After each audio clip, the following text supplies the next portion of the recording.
میرے قابل احترام سامعین، ذوالحجہ کے پہلے 10 دن سال کے سب سے زیادہ فضیلت والے دن ہیں، جن میں اللہ سبحانہ وتعالی نے اپنی لامحدود رحمت کے ذریعے امت کو اجر و ثواب میں اضافے کے مواقع عطا کیے ہیں۔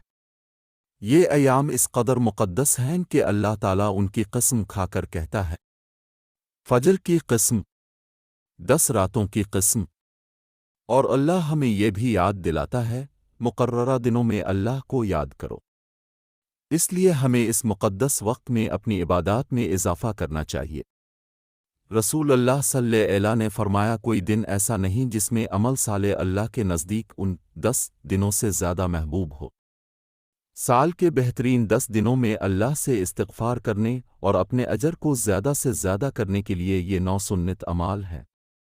نمبر 1 ذکر۔ آئیے ایک سادہ لیکن مؤثر عمل کے ساتھ شروع کریں، اپنے ذکر کو بڑھانا۔ مکہ مکرمہ میں دن رات ہر حاجی کی زبان پر تلبی رہے گا۔ گھر والوں کو بھی ان 10 دنوں میں مسلسل اللہ کی حمد و ثنا کا حکم دیا گیا ہے۔ عید تکبیر ذکر کی ایک مثال ہے جو ان تینوں خانوں پر ٹک کرتی ہے: تہلیل، تکبیر اور تحمید۔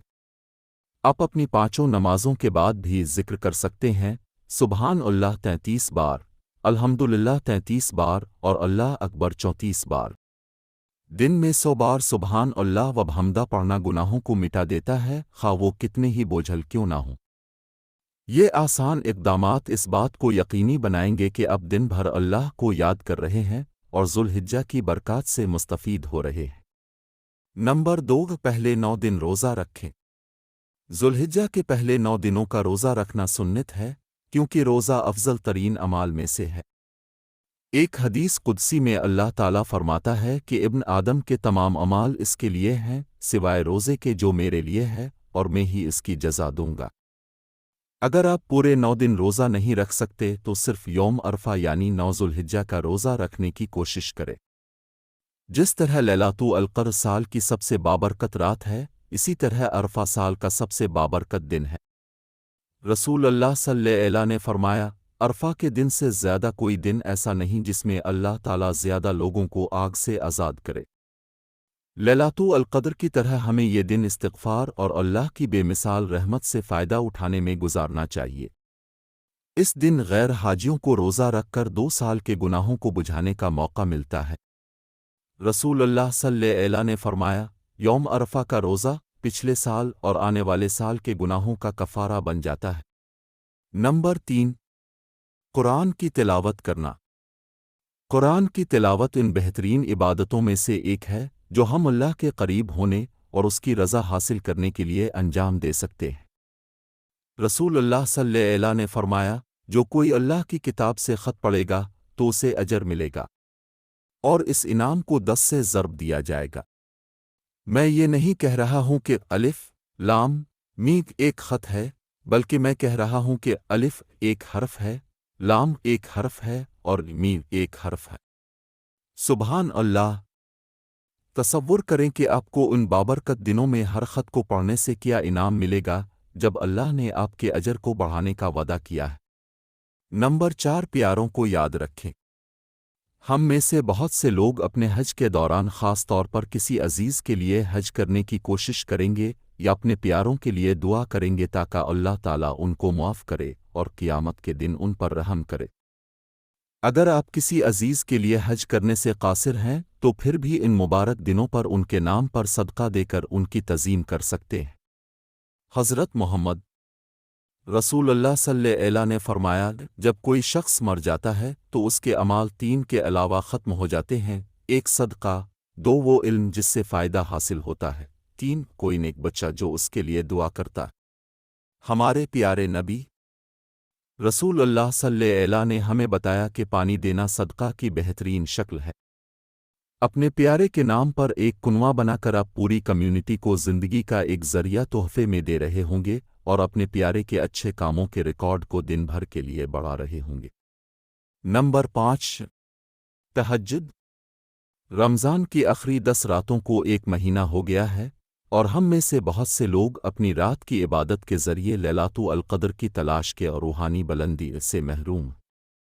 لیکن کیا آپ جانتے ہیں کہ ذوالحجہ کی پہلی 10 راتوں کے لیے رات کو نماز پڑھنا لیلۃ القدر پر نماز پڑھنے کے مترادف ہے؟ نمبر 6، صدقہ دینا۔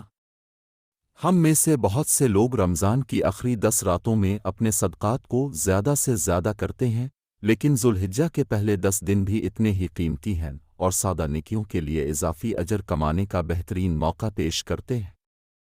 حسن بصری رحمت اللہ علیہ نے فرمایا، اپنے بھائی کی حاجت پوری کرنے جانا تمہارے لیے حج کے بعد حج کرنے سے بہتر ہے۔ اپنے ضرورت مند بھائیوں اور بہنوں کی مدد کرنا اللہ کے نزدیک سب سے پسندیدہ عمل ہے، اور ہمارے پاس ذوالحجہ کے بابرکت دنوں میں آپ کو زیادہ سے زیادہ اجر دینے میں مدد کرنے کا بہترین ذریعہ ہے۔ نمبر 7، توبہ کریں۔ حج ایک آخری عبادت ہے جسے ہم بطور مسلمان اللہ سے معافی مانگنے اور اپنے گناہوں کا کفارہ ادا کرنے کے لیے انجام دے سکتے ہیں، لیکن ہم میں سے اکثر خوش قسمت ہیں اگر ہم اپنی زندگی میں ایک بار بھی جا سکیں۔ اسی لیے ذوالحجہ اللہ کی طرف سے ایک بہترین تحفہ ہے جو ہمیں توبہ کرنے اور اپنے گناہوں کی معافی مانگنے کی اجازت دیتی ہے، چاہے ہم حج پر نہ ہوں۔ توبہ ہمیں اللہ کے قریب لاتی ہے اور ہماری روح کو پاک کرتی ہے۔ اللہ فرماتا ہے، اپنے رب سے معافی مانگو اور اس کی طرف توبہ کرو، وہ تمہیں ایک مقررہ مدت تک اچھا رزق دے گا اور ہر احسان کرنے والے کو اس کا احسان دے گا۔ نمبر 8، نماز عید ادا کریں۔ عید کی نماز ان طریقوں میں سے ایک ہے جس سے ہم ایک کمیونٹی کے طور پر اپنی اسلامی شناخت ظاہر کرتے ہیں، اور اس لیے تمام مسلمانوں کے لیے اس میں حصہ لینے کے لیے ایک بہت اہم عبادت ہے۔ اس نے ہر ایک کو شرکت کی ترغیب دی، حتیٰ کہ حیض والی خواتین کو بھی، جو خود نماز ادا کرنے سے قاصر ہیں لیکن پھر بھی اس اجتماع کی برکات میں حصہ لے سکتی ہیں۔ نمبر 9، ایک نبوی قربانی دیں۔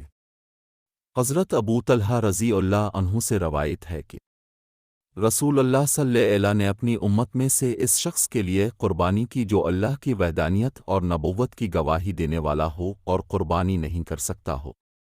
عید کے موقع پر رسول اللہ صلی اللہ علیہ وسلم اپنی امت میں سے کسی ایسے شخص کی طرف سے ایک اضافی قربانی دیتے جو اس کی استطاعت نہ رکھتا ہو۔ اللہ تعالیٰ فرماتا ہے کہ تمہارے پاس تم ہی میں سے ایک اللہ کا رسول آیا ہے جو تمہارے نقصانات سے غمگین ہے، جو تمہاری بھلائی کے شدید خواہش مند ہے اور ایمان والوں کے لیے نہایت شفیق اور مہربان ہے۔ سبحان اللہ۔ ہمارے پیارے رسول اللہ صلی اللہ علیہ وسلم کا یہ سخاوت اپنی امت پر اپنی رحمت کا ایک ناقابل یقین نمونہ ہے، جس کا ذکر اللہ تعالیٰ نے اوپر کی آیت میں فرمایا ہے کہ وہ اپنی امت کے لیے قربانیاں دیں اور قیامت تک ان کا احاطہ کرے۔ اب بھی اس خوبصورت سنت پر عمل کر کے ذوالحجہ کے دوران اپنے ثواب کو زیادہ سے زیادہ کرنے کے لیے ایک اضافی قربانی دے سکتے ہیں۔ اب نہ صرف ایک بھولی ہوئی سنت کو زندہ کر رہے ہوں گے بلکہ اب عید الاضحیٰ کے دنوں میں مزید خاندانوں کو گوشت کے ساتھ نایاب کھانا کھلا کر بھی اپنے اثرات کو دگنا کر رہے ہوں گے۔ انشاءاللہ یہ 9 تجاویز آپ کو ذوالحجہ کے پہلے 10 دنوں میں زیادہ سے زیادہ فائدہ اٹھانے میں مدد کریں گی۔ ہم آپ کو نیک اعمال، بخشش اور اللہ کی قربت سے بھرا ایک بابرکت مہینہ مبارکباد پیش کرنا چاہتے ہیں۔ شکریہ۔